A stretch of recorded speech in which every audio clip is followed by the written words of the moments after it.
This little camera is so much fun, but it also has some weird going on. Let's talk about it. What's up guys, Gary Jahman here, back with another video. Hope you're doing well, hope you're fine and happy. Hope you're safe and happy as well. Today we're looking at the Olympus Pen E-P7 8 camera that came out way back in 2021. And the question here is it still worth it today in 2025? Well, that's what we're going to find out. And as always, I'll going to divide this video in several sections, such as the build quality, image quality, the features, performance, and at the end, of course, the conclusion, where I tell you whether it's still a good camera to buy or if you should get something else instead. So let's go. The build quality. Honestly, it's excellent. It feels premium and the retro design is fantastic. But I will say, if you put a black lens on it, it loses a bit of that classic Olympus charm. Silver lenses just look better on this thing. It's also super lightweight, making it a perfect travel or everyday carry camera. You won't feel like you're lugging around a full frame brick. Here are some key specs.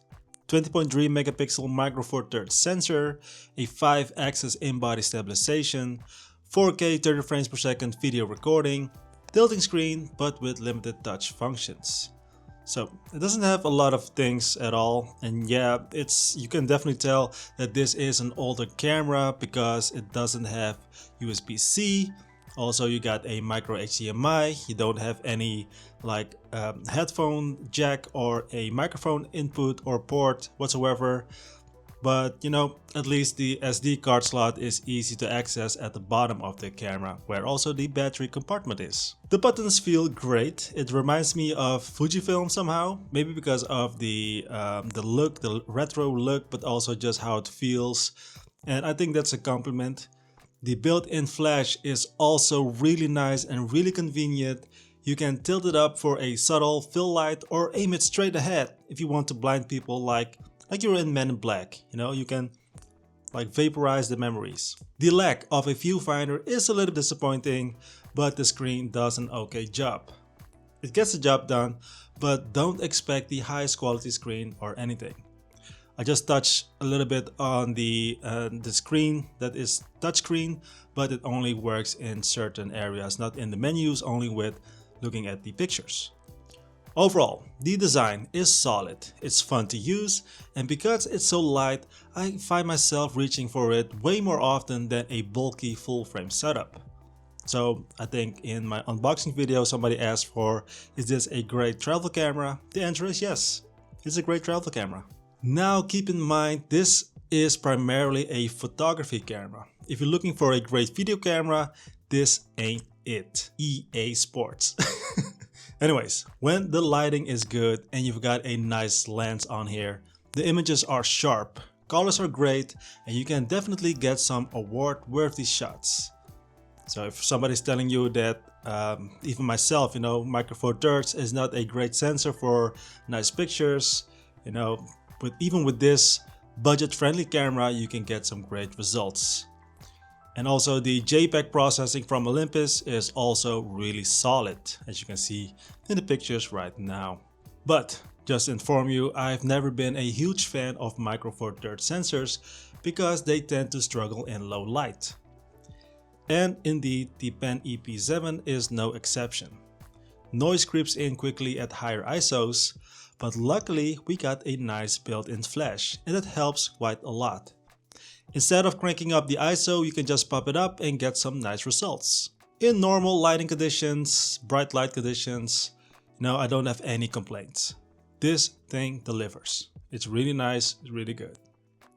Now for video it's not that great.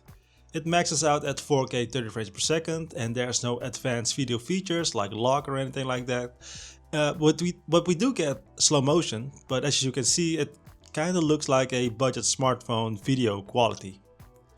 So the question here is, would I use this for serious work? Answer is no, but if you just want some casual clips, it gets the job done.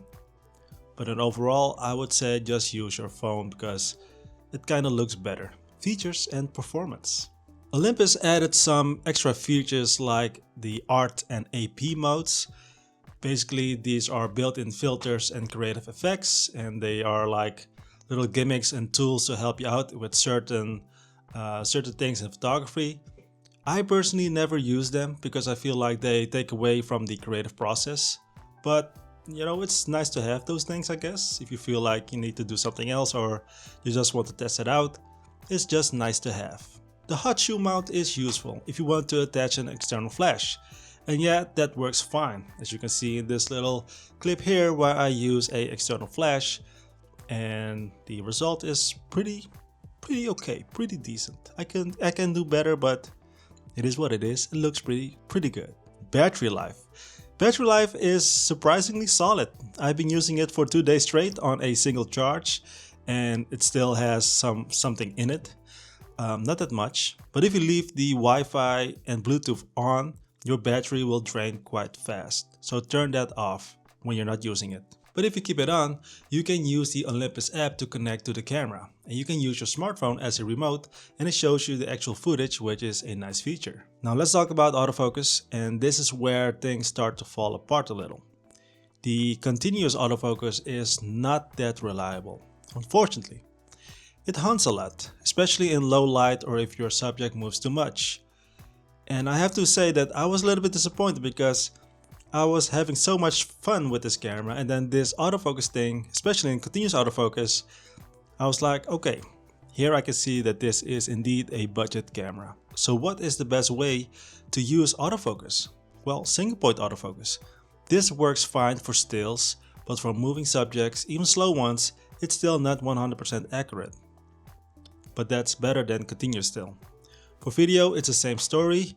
Here it works sometimes, but just don't expect like Sony level tracking or Canon level tracking. Alright, so what's the verdict? The Olympus Pen E-P7 is a beautiful, fun, everyday camera that's great for photography. It's lightweight, easy to carry around, and takes great pictures. But keep in mind, guys, this camera is not a hybrid camera. The autofocus is unreliable, especially in continuous autofocus, and the video features are lacking. So who should buy this? If you're somebody that wants to have a compact, stylish travel camera just for photography, go ahead and grab this. If you like retro designs and manual controls, get this as well. If you don't need pro-level autofocus or video features, you can get this as well. And who should not buy this? If you need reliable autofocus for fast-moving subjects, don't get this. If you want high-quality video performance, don't get this as well. If you prefer a camera with USB-C, then this is also not for you. If you want a better hybrid option, the Sony a6400 is worth looking at, and maybe even something from Fujifilm like the X-T20, X-T30. And if you like compact cameras, the Ricoh GR3 is another fun alternative. But keep in mind, that one has a fixed lens.